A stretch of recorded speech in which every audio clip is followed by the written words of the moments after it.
రామకృష్ణ అధ్యక్షులు తెలంగాణ బీసీ విద్యార్థి సంఘం ఈరోజు సీనన్న గారి నేతృత్వంలో ఈరోజు గన్ పార్క్ వద్ద నిరసన తెలపడం జరుగుతుంది. ఈరోజు ఫీజుల బకాయిలు చెల్లించకపోవడంతో విద్యార్థుల చదువులు గాలిలో దీపంగా మారాయి.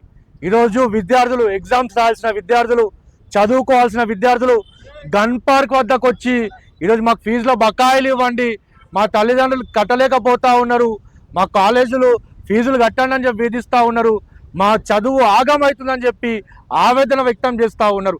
రాష్ట్ర ప్రభుత్వం అనేకమైన హామీలు ఇచ్చుకుంటా పోతా ఉంది. రాష్ట్ర ప్రభుత్వం ఏర్పడక ముందుకు ఏమన్నది, అందరికీ విద్యార్థులకు అందరికీ స్కూటీలు ఇస్తాన్నది. మీ స్కూటీలు ఇచ్చి పక్కన పెట్టుండి, కానీ మా బకాయిలు ఇవ్వండి. రోజు రోజుకి బకాయిలు పెరిగిపోతూ ఉంటే రాష్ట్ర ప్రభుత్వం బకాయిలు ఇవ్వండి అని చెప్పి మేము ఎక్కడిదక్కడ నిరసన తెలుపుతూ ఉంటే రాష్ట్ర ప్రభుత్వం బకాయిలు ఇవ్వకపోగా కమిటీలు వేస్తూ ఉంటుంది. కమిటీలు మాకెందుకు? కమిటీలు వేసేది ఉంటే మీ కాంట్రాక్టర్ల బిల్లుల మీద కమిటీలు వేసుకోండి, కానీ మా విద్యార్థుల ఫీజుల బకాయిల మీద కమిటీలు మాకెందుకు అని చెప్పి ప్రశ్నిస్తూ ఉన్నాం. ఈరోజు రాష్ట్ర ప్రభుత్వం డిమాండ్ చేస్తూ ఉన్నాం. ఈరోజు ముఖ్యం లిక్కర్కు ఒక శాఖ మంత్రి ఉన్నాడు, కానీ విద్యకు ఒక శాఖ మంత్రి లేడు.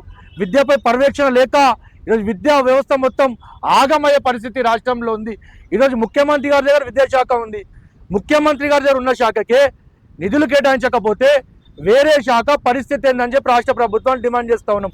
ఈరోజు కాలేజ్ యాజమాన్యాలందరూ మాకు బకాయిలు ఇవ్వండి, మేము నడపలేకపోతున్నాం, కరెంటు బిల్లు కట్టలేకపోతున్నాం, జీతాలు ఇవ్వలేకపోతున్నాం, రెంట్లు కట్టలేకపోతున్నాం అని అడిగితే వాళ్ళ మీద విజిలెన్స్ దాడులా? ఇదేనా మీరు చేసే బ్లాక్మెయిల్ దందాలు? ఇవేనా మీరు చేసే బ్లాక్మెయిల్ చర్యలు? రాష్ట్ర ప్రభుత్వం డిమాండ్ చేస్తూ ఉన్నాం, అల్టిమేటం జారీ చేస్తూ ఉన్నాం.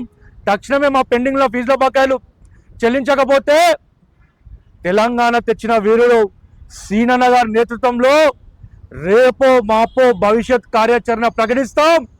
దానికి ముఖ్యమంత్రి గారే బాధ్యత వహించాలని చెప్పి డిమాండ్ చేస్తూ ఉన్నాం.